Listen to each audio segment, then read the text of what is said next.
नमस्कार, स्वागत है आपका द 4 PM न्यूज नेटवर्क पर। मेरा नाम है रविंद्र सिंह शोरान। हम लोग रोज सरकारी विज्ञापनों में, टेलीविजन्स में, अखबारों में प्रधानमंत्री के मुंह से क्या सुनते हैं? डिजिटल इंडिया बनाओ, डिजिटल इंडिया बनाओ, सारे ट्रांजैक्शन डिजिटली करो, QR कोड स्कैन करो, गूगल पे से अपना पैसा दे दीजिए, या कोई और इस तरह का फोन पे या दूसरा सर्विस प्रोवाइडर उससे पैसा भेजें। मतलब कागज का उपयोग मत करो, बैंक जाने की जरूरत ना पड़े। ऐसा काम करो कि घर बैठे बैठे ही आप अपनी ये सारी सुविधाएं प्राप्त कर पाएं। वो ज्यादा ट्रांसपेरेंट भी रहती हैं और देश को भी उसका फायदा होगा, क्योंकि टैक्स वैक्स सब कैलकुलेट करने में आसानी होगी और टैक्स पूरा मिलेगा। लोग ऐसा करने लगे।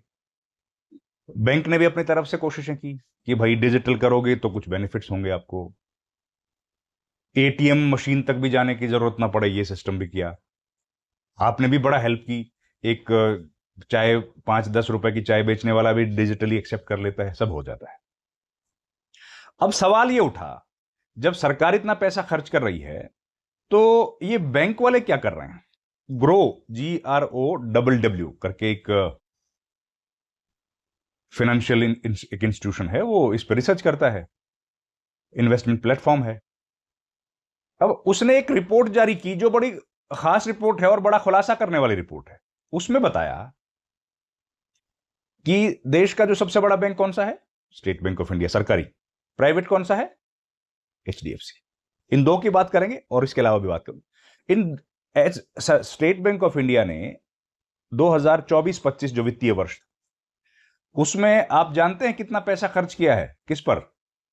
पेन, पेंसिल, रबड़, स्टेशनरी और प्रिंटिंग, जो ये चेक बुक छपती है, ये सब, पासबुक, फॉर्म्स, उस पर कितना पैसा खर्च कर दिया एक साल में?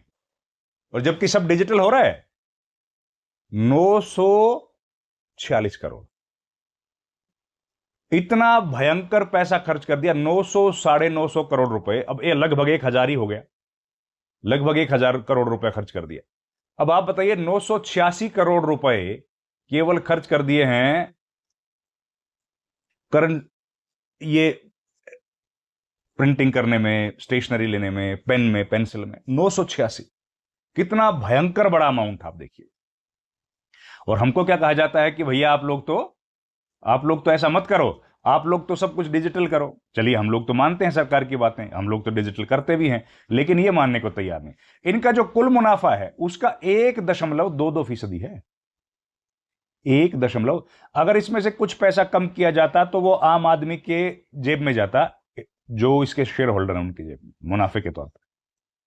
खैर, HDFC पे आ जाओ, ये तो सरकारी हुआ। हम लोग वापस आएंगे SBI पे। अब आइए HDFC बैंक।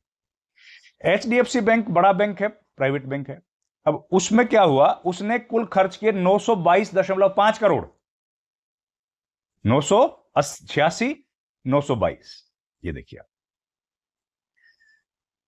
इसका मुनाफे का है 1.26%। बहुत ज्यादा अंतर नहीं है मुनाफे में,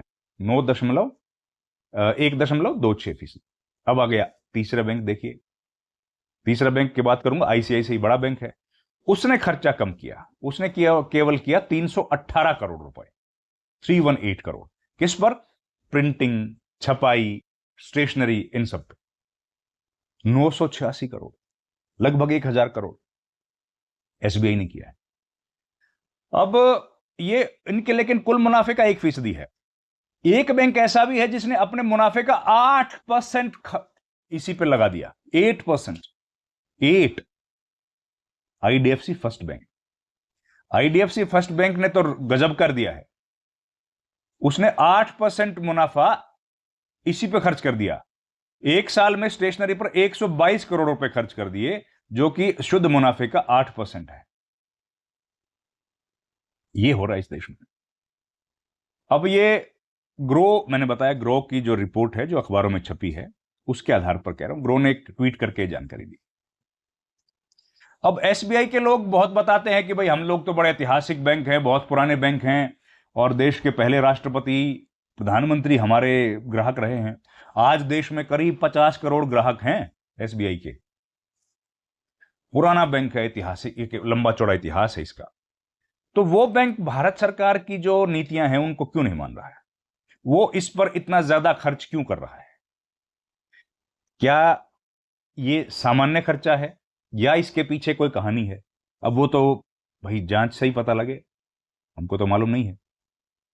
एक सूचना आई थी तो वो रिपोर्ट आपके पास लेके आ गए, क्योंकि आप अगर ग्राहक हैं तो आपको ये जानने का अधिकार है। अब अगर मैं थोड़ा इतिहास की भी बात कर दूं एसबीआई के, एसबीआई का जन्म जो है वो हुआ 1806 में। कैसे हुआ? यह हुआ कि कलकत्ता में इसकी नींव रखी गई। उस वक्त तो ब्रिटिश राज था, उस समय बैंक ऑफ कलकत्ता के नाम से इसको बनाया गया, पहला बैंक बना 1806 2 जून।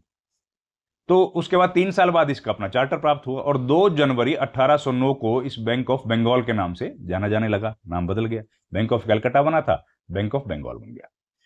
तो उसके बाद विस्तार हुआ। 15 अप्रैल 1840 को बैंक ऑफ बॉम्बे बना, 15 अप्रैल 1840। 1 जुलाई 1843 को बैंक ऑफ मद्रास, मद्रास बन गया। 1840 में बैंक ऑफ बॉम्बे बना, 1843 में बन गया बैंक ऑफ मद्रास, दोनों बन गए। और 1806 में बन गया था बैंक ऑफ कलकत्ता, जो कि 1809 में हुआ बैंक ऑफ बंगाल। तो बैंक ऑफ बंगाल बैंक बना 1806 1809, bank of Madras 1843, bank of Bombay 1840। 3 bank हो गए। अब क्या हुआ? अब यह तय किया गया कि भाई इन तीनों को इकट्ठा कर दो। मेन उपयोग कौन करता था? या तो राजा महाराजे करते थे या ईस्ट इंडिया कंपनी करती थी। तो 27 जनवरी 1921 को तय किया गया कि इन तीनों बैंक को एक विलय कर दो। इनका विलय कर दिया गया और उस बैंक का नाम लिख दिया गया इंपीरियल बैंक ऑफ इंडिया। किस किस का विलय किया गया? बैंक ऑफ कलकत्ता, मतलब बैंक जो ऑफ कलकत्ता जो बैंक ऑफ बंगाल बन गया था, Bank of Bengal, Bank of Madras, Bank of Bombay. इन तीनों को मर्ज करके बना दिया गया 1921 में। 1921 में बना दिया गया इंपीरियल बैंक ऑफ इंडिया, बन गया। तो फिर ये इंपीरियल बैंक ऑफ इंडिया ही चलता रहा ये आजादी तक, 1955 तक चला। फिर 1955 में एक एक्ट पारित किया गया पार्लियामेंट में। रिजर्व बैंक ऑफ इंडिया ने कहा कि भाई कि बैंक चाहिए, तो एक बैंक पारित किया गया एक एक्ट 1955 में। उसका नाम रखा गया state Bank of India act 1955। तो फिर इंपीरियल बैंक ऑफ इंडिया का नाम बदल के 1955 में स्टेट बैंक ऑफ इंडिया रखा। फिर पहला स्टेट बैंक ऑफ हैदराबाद के नाम से इसकी एक सब्सिडरी या इसकी एक बैंक बना, जो कि सबसे पहले आया अस्तित्व में 1955 में, जो बदलाव आया उसके बाद। तो उसके बाद state Bank of Bikaner Jaipur, State Bank of Patiala, ये सारे बैंक्स धीरे धीरे करके बनते चले गए। लेकिन फिर 2017 में, मतलब इसमें से कुछ बैंक पहले भी थे, कुछ बैंक बाद में बने, सारे उसके बाद बने ऐसा नहीं है। लेकिन दिसंबर 1959 को स्टेट बैंक ऑफ इंडिया ने जो बनाया था, वहां से शुरू हो गए स्टेट बैंक ऑफ हैदराबाद बनना।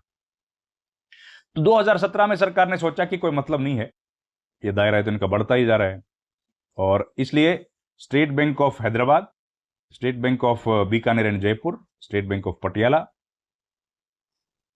State Bank of Travancore, State Bank of Mysore, इन सबको विलय कर दिया गया 1 अप्रैल 2017।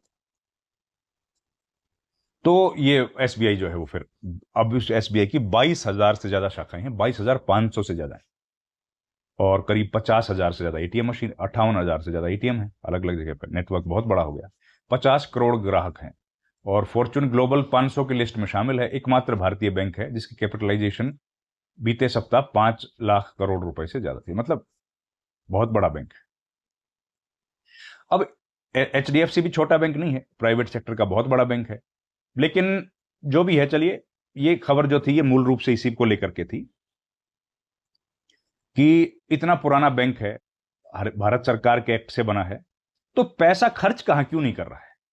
और आज के दौर में, डिजिटल इंडिया के दौर में, प्रिंटिंग, फाइलें, कागज, पेन, कलम, शाही, दवात, इन पर इतना ज्यादा खर्चा हो रहा है।